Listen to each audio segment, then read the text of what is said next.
Hi friends, I am Shangala Sedu. Welcome to Shabu's Kitchen Magics. ഇന്ന് നമ്മൾ ഇവിടെ ഉണ്ടാക്കാൻ പോകുന്നത് വളരെ ഈസി ആയിട്ടുള്ള ഒരു റെസിപ്പിയാണ്. ഒരു കറിയാണ്, ഒരു ഒഴിച്ചുകൂട്ടാൻ. അതായത് മോര് ഒഴിച്ചുണ്ടാക്കുന്നതാണ്. മിക്കവാറും എല്ലാവരും ഉണ്ടാക്കാറുണ്ട്, എന്നാലും ഞാൻ ഉണ്ടാക്കുന്നതായ ഒരു രീതിയിലാണ് കുറച്ച് ഡിഫറെൻ്റ് ആയിട്ട് ഞാനിവിടെ കാണിക്കാൻ പോകുന്നത്. വരൂ, നമുക്കിതെങ്ങനെയാണ് ഉണ്ടാക്കുന്നതെന്ന് നോക്കാം. ഞാനിവിടെ ഇത് ഉണ്ടാക്കാൻ വേണ്ടി ഒരു ചട്ടി അടുപ്പത്ത് വെച്ചിട്ടുണ്ട്.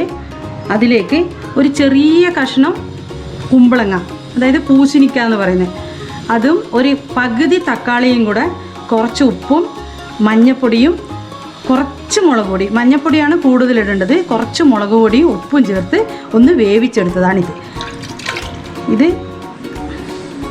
ഇതിലേക്ക് ഒരു അരമുറി തേങ്ങ, കുറച്ച് ജീരകവും ചേർത്ത് നന്നായി മഷി പോലെ അരച്ചെടുക്കണം. ഇതെൻ്റെ പുതിയ ചട്ടിയാണ്, ആമസോണിൽ നിന്നും വാങ്ങിയതാണ്. ഇതിന് ഞാൻ 350 രൂപ കൊടുത്തു. ഇതിന് പാകമുള്ള ഒരു മൂടിയുമുണ്ട്. ഇതുപോലുള്ള ചെറിയ പാത്രങ്ങൾ എനിക്ക് ഭയങ്കര ഇഷ്ടമാണ്. അതാണ് ഞാൻ ഇതിൽ തന്നെ ഇന്ന് ട്രൈ ചെയ്യാമെന്ന് വെച്ചത്. ഒരു അരമുറി തേങ്ങ അരയ്ക്കുമ്പോൾ നമ്മളിത് വെള്ളം ഉപയോഗിക്കാതെ മോര് ചേർത്താണ് ഞാനിത് അരച്ചിട്ടുള്ളത്. നമ്മൾ മോര് കറിയാണല്ലോ ഇവിടെ ഉണ്ടാക്കാൻ പോകുന്നത്. നല്ല മഷി പോലെ അരയണം. തേങ്ങ അരച്ചതും ചേർത്ത് നല്ല പോലെ ഇളക്കുക. ഈ മൺചട്ടി നമ്മൾ ആദ്യമായി ഉപയോഗിക്കുമ്പോൾ അതിനു മുന്നേ അതിലൊരു അരപ്പാത്രം കഞ്ഞിവെള്ളം വെച്ച് നന്നായി തിളപ്പിക്കണം. അത് ഒരു രാത്രി അവിടെ വെച്ചിരിക്കണം. പിറ്റേ ദിവസം അത് മാറ്റിക്കഴിഞ്ഞ് നമുക്ക് കഴുകി പിന്നീട് നമുക്ക് ഉപയോഗിക്കാം. ഒന്ന് ചൂടായി വരുമ്പോൾ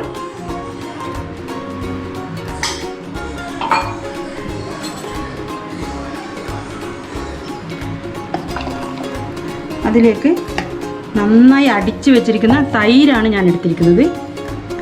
ആവശ്യത്തിന് പുളിയുമുണ്ട്. ഇതൊരു ഗ്ലാസ് തൈരും ഇതിലേക്ക് ചേർത്ത് കൊടുക്കുക. ഇത് ചോറിനൊപ്പം കഴിക്കാൻ നല്ല ഒരു കൂട്ടാനാണിത്. ഇതിൻ്റെ കൂടെ നമുക്ക് ഒരു ഉരുളക്കിഴങ്ങ് മെഴുക്ക് വരട്ടിയോ, ഇല്ലെങ്കിൽ എന്തെങ്കിലും ഒരു മസാല ചേർത്ത് ഒരു കുറച്ച് കൂട്ടാനോ, ഇല്ലെങ്കിൽ നോൺ വെജിറ്റേറിയൻ ആണെങ്കിൽ ഒരു മീൻ പൊരിച്ചതുണ്ടായാലും മതി. നമുക്ക് നന്നായിട്ട് ഉച്ചക്കത്തെ ഭക്ഷണം കഴിക്കാൻ പറ്റും. അതിന് വേണ്ടിയിട്ടുള്ള ഒരു ഒഴിച്ച് കറി ആണ് ഇത്.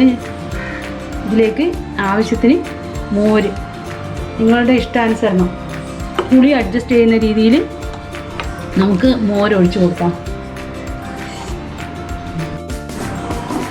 ഞാൻ പറഞ്ഞ പോലെ ആവശ്യത്തിന് മോര്, പുളി അഡ്ജസ്റ്റ് ചെയ്യാനുള്ള ആവശ്യത്തിനുള്ള മോരും ഒഴിച്ച് കൊടുത്ത് ഒന്ന് തിളക്കാൻ ഇത് അനുവദിക്കുക. തിളയ്ക്കുന്ന സമയത്ത് നമുക്കിതിലേക്ക് കറിവേപ്പില ചേർത്ത് കൊടുക്കാം. ഒന്നിത് തിളക്കട്ടെ.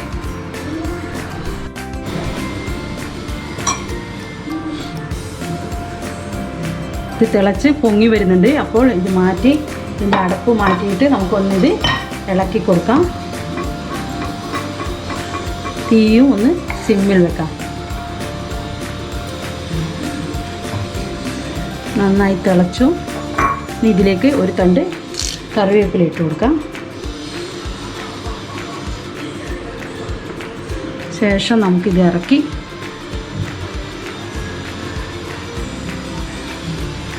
നന്നായി തിളക്കുന്നുണ്ട്. നമുക്കിത് ഇറക്കി വയ്ക്കാം.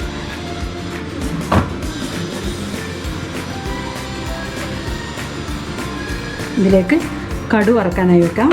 അതായത് 1 ടീസ്പൂൺ ജീരകം, 1 ടീസ്പൂൺ കടുക്, ഒരു 2 വറ്റൽ മുളക്, കുറച്ച് കറിവേപ്പില ഇട്ട്, ഞാൻ വെളിച്ചെണ്ണയാണ് ഉപയോഗിക്കുന്നത് കടു വറക്കാൻ. അപ്പോൾ നല്ല ടേസ്റ്റായിരിക്കും. കുറച്ച് വെളിച്ചെണ്ണയും ഒഴിച്ച് കടു പൊട്ടുമ്പോൾ ഇതിനകത്തേക്ക് ഒരല്പം ഉലുവ ചേർത്ത് കൊടുക്കുക.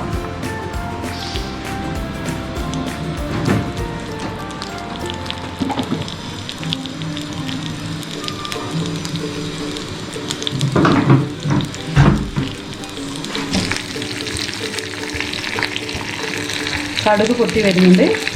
അപ്പോൾ ഇതിലേക്ക് ഒരല്പം ഉലുവ ചേർത്ത്, അത് ചേർത്ത് നന്നായി പൊട്ടുമ്പോൾ നമുക്ക് കറിയിലേക്ക് ചേർത്ത് കൊടുക്കാം.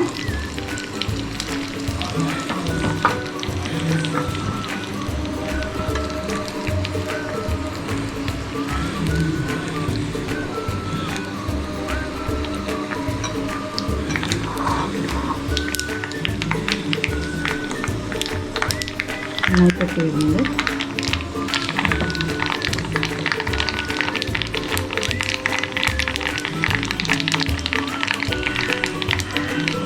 തീ ഓഫ് ചെയ്യാം.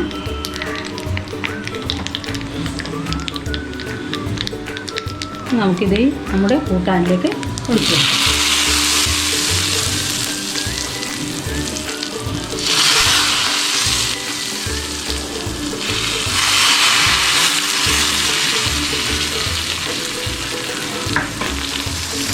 ഇങ്ങനെ നമ്മുടെ കൂട്ടാൻ ഇവിടെ റെഡിയായി വന്നിട്ടുണ്ട്. നിങ്ങളും നിങ്ങളുടെ വീട്ടിൽ പരീക്ഷിച്ച് നോക്കുക. വളരെ കുറച്ച് സാധനങ്ങൾ മാത്രം മതി ഈ കറി ഉണ്ടാക്കാൻ. ഇത് നല്ല ടേസ്റ്റുള്ള ഒരു കറിയുമാണ്. ഈ വീഡിയോ നിങ്ങൾക്ക് ഇഷ്ടപ്പെടുകയാണെങ്കിൽ ലൈക്ക് ചെയ്യുക, സബ്സ്ക്രൈബ് ചെയ്യുക.